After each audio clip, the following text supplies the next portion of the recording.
Psychiatry doctor പറഞ്ഞു ഒരു 25 milligram ഈ ക്വിറ്റിപ്പനിൽ നമുക്ക് സ്റ്റാർട്ട് ചെയ്യാം. 2 ദിവസം കൊടുത്തു, 1 മിനിറ്റ് പോലും അപ്പച്ചൻ ഉറങ്ങില്ല. അപ്പച്ചൻ ഓരോ മുറികളിലും കയറും, കോറിഡോറിൽ കൂടെ ഇങ്ങനെ നടക്കും, രാത്രിയും പകലും അപ്പച്ചൻ ഉറങ്ങുന്നില്ല. പിറ്റേ ദിവസം 50 ഡോസാക്കി, എന്നിട്ടും ഒരു അനക്കമില്ല. അത് 75ആയി, 100ആയി, 125ആയി, 150ആയി, 200 മില്ലിഗ്രാമായി. അവസാനം ഡോക്ടർ തന്നെ സങ്കടം, ഇനി എന്താ ചെയ്യുന്നേ, ഇതെന്താ നിന്റെ അപ്പൻ ഉറങ്ങാത്തതെന്ന് ഞങ്ങൾക്ക് അറിയില്ല. സാധാരണ 25 മില്ലിഗ്രാം കഴിച്ചു കഴിഞ്ഞാൽ ഉറങ്ങിപ്പോകുന്ന വ്യക്തിയാ. അപ്പം എനിക്ക് മനസ്സിലായി അവരുടെ സംസാരത്തിൽ നിന്ന്, ഇനി ഇവിടെ ആളെ കീപ്പ് ചെയ്തിട്ട് കാര്യമില്ല, നിങ്ങൾ ഡിസ്ചാർജ് ചെയ്ത് വേണമെങ്കിൽ പൊയ്ക്കോ എന്നുള്ളൊരു കാര്യമാണ്. അതിന് 4 ദിവസങ്ങൾക്ക് ശേഷം ഞാൻ ഈ കൃപാസനത്തിൽ അപ്പച്ചൻ്റെ ഫോട്ടോയുമായിട്ട് വന്നു, ആശുപത്രി കിടക്കുന്ന ഫോട്ടോയുമായി. ഞാനിവിടെ കയറി വരുന്ന ആ സമയം എനിക്ക് മുല്ലപ്പൂവിൻ്റെ ഒരു സുഗന്ധാഭിഷേകം ഉണ്ടായിരുന്നു ഇവിടെ വെച്ച്. ഞാൻ പലരെയും നോക്കി, ആരുമില്ല. അപ്പോൾ മാതാവ് കൂടെ ഉണ്ടെന്നുള്ള കാര്യം ഒന്നും കൂടി ഉറപ്പിച്ചു.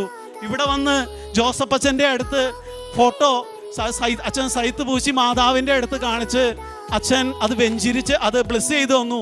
എന്നിട്ട് അച്ഛനൊന്ന് പുഞ്ചിരിച്ചു, ഒരു വാക്ക് പോലും പറഞ്ഞില്ല. പക്ഷെ അച്ഛൻ്റെ ആ പുഞ്ചിരിയിലുണ്ടായിരുന്നു എനിക്ക് മനസ്സിലായി, നീ പോയിക്കോ, ഒരു കുഴപ്പമില്ല. ഞാൻ തിരിച്ച് വീട്ടിൽ ചെന്ന് അന്ന് മുതൽ അപ്പച്ചൻ്റെ ആ വയലന്റ് ബിഹേവിയർ മാറാൻ തുടങ്ങി. പ്രിയപ്പെട്ടവരെ,